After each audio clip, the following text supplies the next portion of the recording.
Bismillahirrahmanirrahim. Assalamualaikum warahmatullahi wabarakatuh dan salam sejahtera kepada tuan-tuan dan puan sekalian yang sudi bersiaran di Inspirasis channel ataupun dikenali sebagai Sumber Inspirasi YouTube channel. Jadi tuan-tuan dan sekalian, saya lagi Muhammad Syazani.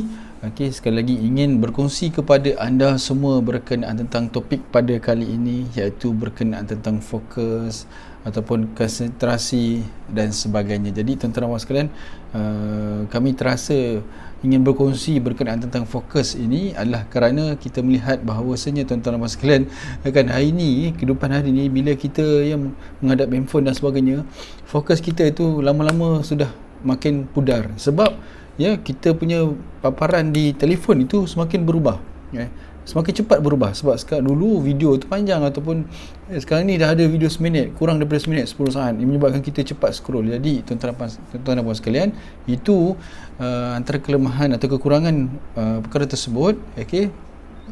Itu akan mengganggu daya fokus kita. Jadi tuan-tuan dan sekalian, pentingnya kembali kita menguatkan daya fokus kita. Kerana apa tuan-tuan dan sekalian?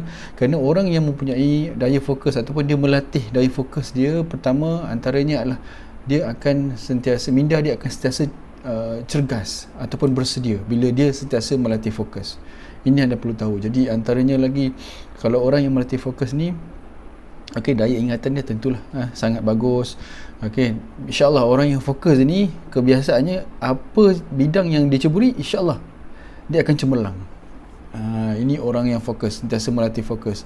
Dan selain tu, orang yang melatih fokus ni, dia akan cepat ataupun cekap memproses dan menganalisis maklumat-maklumat yang diperolehi daripada terpinga-pinga kan. Tapi orang yang sentiasa melatih fokus, dia akan cepat proses, insyaAllah. Selain daripada tahap kefahaman, orang yang melatih fokus ni, tahap kefahaman dia lebih tinggi. Jadi kalau kita rasa lambat dan sebagainya tu kan, jadi mari kita cek, adakah daya fokus kita itu kita latih ataupun tidak. Tuan-tuan dan sekalian, jadi pada video kali ni insyaAllah kami nak kongsikan 3 tips lah untuk melatih daya fokus ini, tuan-tuan dan sekalian. Yang mana 3 ni, sebelum saya sebut 3 ini, 2 perkara yang mana kita memang lakukan hari-hari ni, saya tak letak dalam list yang memang kita lakukan, iaitu apa? Untuk melatih fokus ni, kita solat. Ketika mana kita solat, itu kita sebenarnya telah melatih fokus kita, tuan-tuan dan sekalian. Sebab kita solat ni, kita kena penuh dengan konsentrasi dan khusyuk. Jadi itulah daya latih fokus yang paling tinggi yang memang kita lakukan.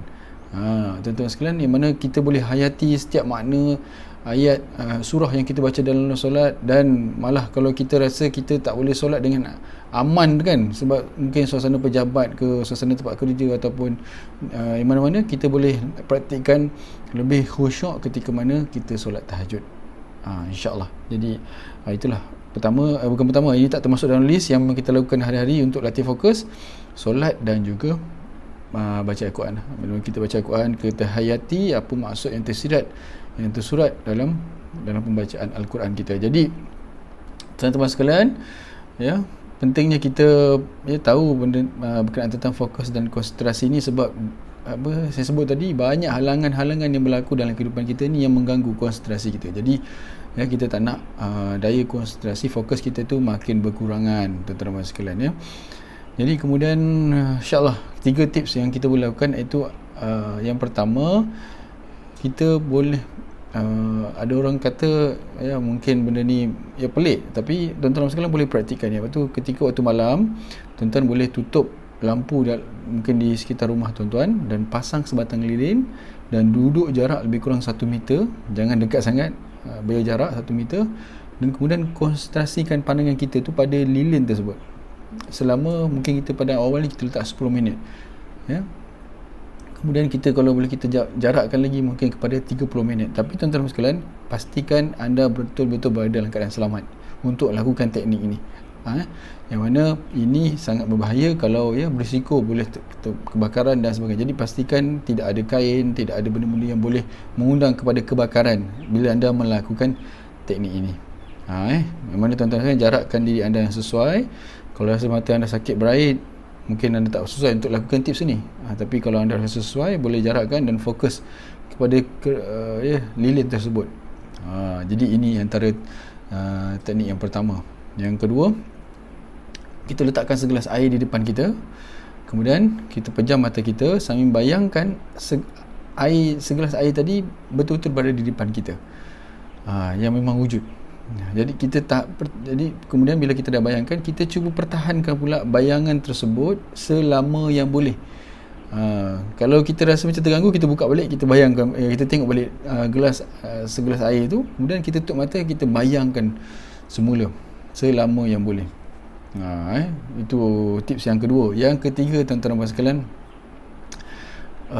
kita cuba tutup mata kita, kemudian kita dengarkan bunyi-bunyi yang mungkin tuan-tuan dan sekalian berada pada sekeliling kita. Seperti contoh bunyi ayam berkokok, bunyi azan, bunyi kenderaan, bunyi hujan lebat. Kita bayangkan, kemudian kita cuba pertahankan, cuba kita betul-betul berada pada situasi tersebut ketika mana bunyi-bunyi tadi yang pernah kita dengar itu. Jadi itulah antara sikit sebanyak tuan-tuan sekalian, dari latih fokus kita. Seperti contoh yang ketiga tadi, tak semestinya bunyi, boleh juga anda membayangkan situasi anda berada di situasi, mungkin anda berada dalam kapal terbang, ataupun anda sedang ketawa dengan sahabat anda, ataupun berada di sebuah pantai. Imajinasikan dan cuba pertahankan selama yang boleh. Jadi tuan-tuan sekalian, itulah sedikit berkenaan tentang daya latih fokus kita. Yang penting kita kena tahu banyak tuan-tuan sekalian, kelebihan kalau kita melatih fokus kita, yang mana bila kita fokus kita tinggi, insya-Allah kita akan, macam disebut tadi, insya-Allah kita akan cemerlang dalam bidang yang kita ceburi. Kerana bila daya fokus kita tinggi, kita tidak akan mudah untuk terganggu dengan benda-benda yang tak sepatutnya. Jadi kita fokus. Sebab tu dalam Islam sendiri suruh kita khusyuk. Jadi mungkin kalau kita jarang training ni, mungkin dia agak sukar lah. Tapi kalau kita lama-lama buat, insyaAllah. Kalau kita rasa kepala sakit, kita berhenti dulu lah. Berhenti dulu, buat sekadar yang mampu saja.